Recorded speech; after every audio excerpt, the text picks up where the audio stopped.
Praise the lord. యేసుక్రీస్తు నామముపేట మీ అందరికీ శుభములు. చిన్న ప్రార్థన చేసుకుని దేవుడు ఒక వాక్యం విందాం. పరిశుద్ధుడైన దేవ, ప్రియ పరలోకపు తండ్రి, మీ బంగారు పాదములకు స్తోత్రం నాయన. గడిచిన కాలమంతా నీ కృపలో భద్రపరచుకొని ఈ దినము నీ వాక్యం వినడానికి మాకు ఇచ్చిన సమయాన్ని బట్టి, అయ్యా బుద్ధిని బట్టి, నైనా తండ్రి ప్రభ ఆసక్తిని బట్టి నీకు వందనాలు. నువ్వు మాట్లాడుతుండగా వినగలిగిన చెవులు, గ్రహించగలిగిన హృదయం, స్పందించగలిగిన జీవితం మాకు దయచేయమని యేసు నామమున ప్రార్థించి వేడుకొంచున్నాం తండ్రి. Amen, amen, amen. Praise the lord. మీరందరూ బాగున్నారు కదండి. ఈరోజు మనకు ఒక బాధ్యతని దేవుడు మనకి ఇస్తున్నాడు. ఆ బాధ్యత ఏంటంటే, ఒక్కరిని మనము దేవుడి యొక్క సన్నిధిలోకి తీసుకురావాలి. దేవుడి యొక్క యేసయ్యని పరిచయం చేయాలి. యేసయ్య మార్గము వాళ్ళకి చూపించాలి. ఎలా చేయాలి? మైకులు పట్టుకొని ప్రీచింగ్లు చేస్తే మనుషులు మారుతారా? లేదా మనం ఏ విధంగా మారాలి? మనం ఒకసారి గమనించినట్లయితే, ఒకవేళ యేసయ్య దరికి వాళ్ళు చేరకలేకపోతే సాతాను ఊబిలో పడిపోయే ప్రమాదం ఉంటుందని వాక్యం మనకి స్పష్టం చేస్తుంది. మరి ఆ సాతాను యొక్క ఊబిలో పడిపోకుండా ఉండాలంటే మరి మనం ఏం చేయాలో 2 తిమోతికి రాసిన లేఖలో పౌలు గారు 2వ అధ్యాయం 25-26 వచనాల్లో ఒక చక్కటి మాటను ఆయన అంటూ ఉంటారు.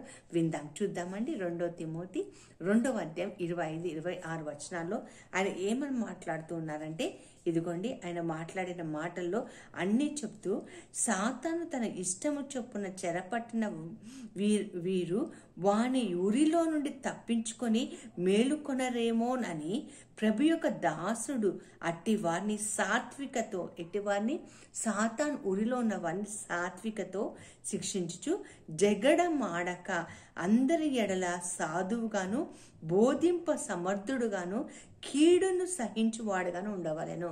చూడండి, ఇక్కడ నాకు ఒక్క మాట చాలా నచ్చింది. ఏంటంటే, జగడమాడక, గొడవ పడక, కొట్లాడకుండా, పెద్ద పెద్ద మాటలు మాట్లాడకుండా, ద్వేషించకుండా, అసహించుకోకుండా, అంతకాదని శపించకుండా. చాలా సందర్భాల్లో మనం కొంతమందిని, ఇదిగో నువ్వు వేసే దానికి రాకపోతే నువ్వు నశించిపోతావు, నరకంలోకి పోతావు అని ఒక్కొక్కసారి శాపవచనాలు మాట్లాడుతూ ఉంటాం. ఈరోజు పౌలు గారు చెప్తున్నారు, సాతాను ఉరిలో నుండి ఒక వ్యక్తిని మనం బయటికి లాగాలంటే మనలో ఉండాల్సింది సాత్వికత. అంతేకాకుండా జగడమాడే తత్వం మనకి ఉండకూడదు అని ఇక్కడ మాట్లాడుతున్నారండి.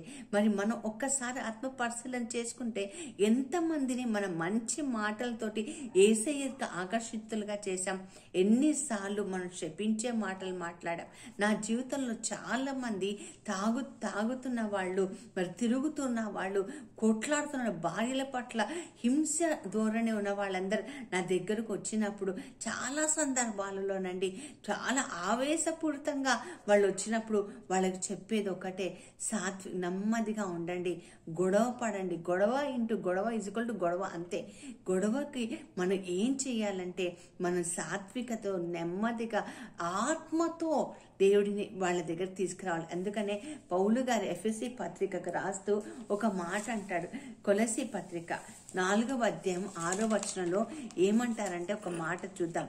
కొలసీ పత్రిక 4వ అధ్యాయం 6వ వచనంలో, ప్రతి మనుషుడు ఎలాగూ ప్రత్యుత్తరం ఇవ్వాలనో అది మీరు తెలుసుకొనుటకై మీ సంభాషణ ఉప్పు వేసినట్లు ఎల్లప్పుడూ రుచిగలదిగా కృపాసహితంగాను ఉండనివ్వడు. ఎలా ఉండాలంట? ఉప్పు వేసినట్టుగా రుచికరంగా ఉండాలంట. అన్నీ వేసి చూడు, నన్నేసి చూడు అంటదంట ఉప్పు. అవును కదండి. అన్ని మసాలాలు వేసినా సరే ఉప్పు అయిపోతే తినటం చాలా కష్టం. కొంతమంది ఈ మధ్య బీపీలు ఉన్న వాళ్ళు ఉప్పు లేకుండా తినాలంటున్నారు. ఉప్పు లేకుండా తినాలంటే చాలా ప్రాణం మీదకి వస్తుంది కదండి. రుచిగా ఉండాలంటే ఉప్పు కావాలండి. అలాగే మనము ప్రతి మనిషితోటి సాత్వికంగా మంచిగా ఉండాలంటే మన సంభాషణలో రుచి ఉండాలి. యేసు ప్రభుని లోకానికి ఇవ్వాలంటే మన జీవిత విధానమే, మనం మాట్లాడే విధానమే మనకి యేసు ప్రభుని ఇతరులకు ఇవ్వవచ్చండి. మనలో ద్వేషపూరితమైన మాటలు కావచ్చు, లేదా బాధించే మాటలు కావచ్చు, కించపరిచే మాటలు కావచ్చు, ఖండించే మాటలు కావచ్చు, తీర్పు చెప్పే మాటలు కావచ్చు, హేళన మాటలు కావచ్చు. ఈరోజు ఒక సేవకురాలుగా చెప్తున్నానండి, బాంబులు తయారు చేసేవాడు కూడా బైబిల్ పట్టుకొని ప్రవచనాలు చేయవచ్చండి. బూతు మాటలు మాట్లాడేవాడు ప్రవచనాలు చెప్పవచ్చండి. Sinner can become a saint in Jesus name. యేసుక్రీస్తు నామంలో ఒక పాపి పునీతుడుగా మారవచ్చు. కాబట్టి నువ్వు నేను ఒకళ్ళకి తీర్పు చెప్పే మాటలు మనం మాట్లాడకూడదు. ఎందుకంటే మన మాటలు బట్టియే మన దోషియో నిర్దోషివో మనం నిరూపించగలుగుతామండి. మన దేవుడు ఎలాగైతే రక్షించుకున్నారో అలాగే ఇతరులని క్రీస్తులోకి రక్షించుకోవడానికి నువ్వు నేను ప్రయత్నం చేయాలి. నాకు వచ్చిన చదువు అంతా, నాకు వచ్చిన భక్తి అంతా కూడా వేరే వాళ్ళ మీద రుద్దాలని అనుకోవటము అది చాలా తప్పండి. అందుకనే మన మాటల్లో సంభాషణ ఉప్పు వేసినట్టుగా ఉండాలని బైబిల్ చెప్తుంది. హేళనతో కూడిన మాటలు, అలాగే వెటకారపు మాటలు, కవ్వించే మాటలు, రెచ్చగొట్టే మాటలు ఈ మధ్య కాలంలో టీవీలో చూస్తున్నాను. రెచ్చిపోయి ఒకళ్ళొకరు కొట్లాడుకొని ఇంకా ఒకరినొకరు గాయపరుచుకుంటున్నారు. ఎక్కడా కూడా పులి స్టాప్ లేకుండా కామాల మీద కామాలే పెడుతున్నారు. రెచ్చగొట్టే మాటలు జీవితాన్ని రచ్చకెడుస్తాయి కానీ మంచి జరగవండి. అలాగే కోపపు మాటలు, గొడవలు తెచ్చే మాటలు కదా, వాదించే మాటలు, ఈ మాటలు అన్నిటినీ కూడా మనము పూర్తిగా తెగించాలని మనం ఇలా తెలుసుకోవాలి. ఇలాంటి మాటలు దేవుడికి ఇష్టం ఉండదని నువ్వు నేను తెలుసుకోవాలి. అందుకనే కొలసీ పత్రిక 4వ అధ్యాయం 6వ వచనంలో ఏమంటాడంటే నీ మాటలు ఉప్పు వేసినట్టు సీజన్డ్ విత్ సాల్ట్ అని అంటుంటాడండి. అలాగే ఎఫ్ఎస్సి పత్రిక 4వ అధ్యాయంలో కూడా ఒక చక్కటి మాట ఉంది, విందాం.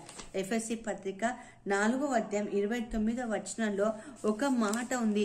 ఆ మాట ఏంటంటే, వినువారికి మేలు కలుగునట్లు అవసరం బట్టి క్షేమాభివృద్ధికరమైన అనుకూల వచనం పలుకుడి, కానీ దుర్భాష ఏదైనాను మీ నోట రానీకుడి. మనం మాట్లాడితే ఇతరులకు ఉపయోగపడే మాటలు మాట్లాడదామండి. ఒక్కొక్కసారి కొన్ని మాటలు వింటుంటే అసలు వినబుద్ధి కాదు కదండి. ఒక్కొక్కసారి కొన్ని మాటలు వింటుంటే ఎందుకు వీళ్ళు ఇలా మాట్లాడుతున్నారు అన్నట్టు అనిపిస్తూ ఉంటది. చూడండి, ఈరోజు ప్రభు చెప్తున్న మాట వినసొంపుగా ఉండాలి. ఒక మాట్లాడుతుంటే ఒక వెయిట్ ఉండాలండి. ఒక మాటలు స్వీకరించేటట్టుగా ఉండాలి. సంతోషంగా, వాళ్ళ హృదయం ఉల్లాసంగా ఉండాలి. వాళ్ళు సంతోషంగా ఉండాలి.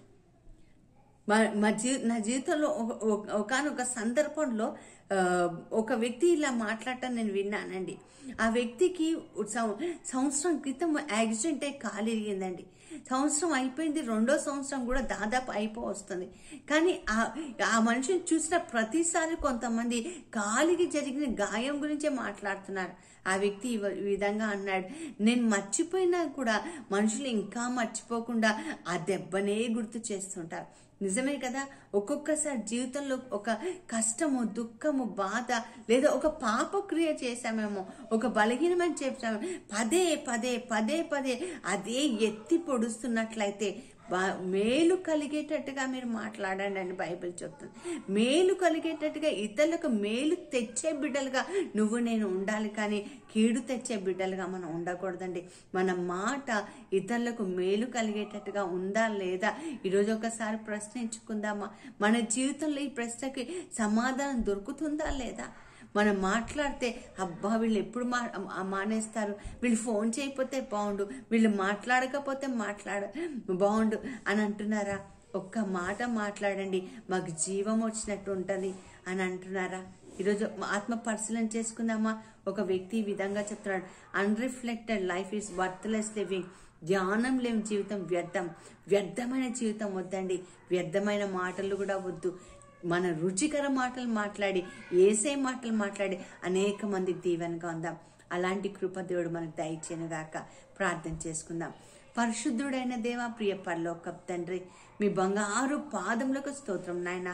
గడిచిన కాలం అంతా నీ కృపలో భద్రపరచుకొని మా మాటలు అయ్యా రుచికరంగా ఉండాలని మాకు ఈరోజు నేర్పించిన దేవా మీకు వందనాలు. ఇతరులను ఖండించే మాటలు కానీ, ద్వేషించే మాటలు కానీ, కోపం తెప్పించే మాటలు కానీ, రెచ్చగొట్టే మాటలు కానీ, అయ్యా బాధించే మాటలు కానీ, కన్నీరు తెప్పించే మాటలు కానీ, అయ్యా దుఃఖ పెట్టే మాటలు కానీ మా నోటి నుండి రాకుండా ప్రభా, వీలైనంత వరకు మేలు కలిగించే మాటలు మా నోటి నుండి పుట్టించమని యేసు నామమున ప్రార్థించి వేడుకొంచున్నాం తండ్రి. Amen, amen, amen. Speak well, everything will go well. God bless you.